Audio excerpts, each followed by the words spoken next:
আপনার ছেলে মেয়ে সন্তান নাই? আপনার স্ত্রী আছে? স্ত্রীও নাই। আমরা জানতে পারলাম ওনার স্ত্রী ওনার থেকে ওনাকে এই অবস্থায় এই পরিবেশে রেখে চলে গেছে। এখন মুরব্বী কোনো রকম জীবন অতিবাহিত করতেছে। রাস্তায় ওনার সাথে দেখা হওয়ার পর ওনাকে জিজ্ঞেস করলাম যে আপনি কি ঈদের জন্য কেনাকাটা করছেন?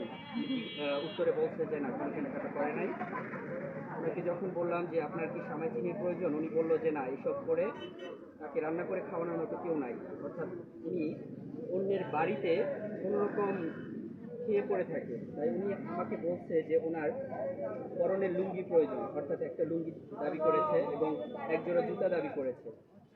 তো ওনাকে আমি সাহায্য করব। আর স্পন্সর হিসাবে এখানে থাকবে আদর্শ বস্ত্রালয়ের প্রোপাইটার মোহাম্মদ মেহেদী হাসান ভাইয়ের পক্ষ থেকে তাকে কিছু কেনাকাটা করার ব্যবস্থা করে দেবো। এখন আমরা চলে আসছি একটা লুঙ্গি দোকানে।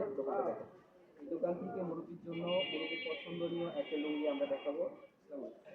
ওনার পছন্দনীয় একটা লুঙ্গি দেখা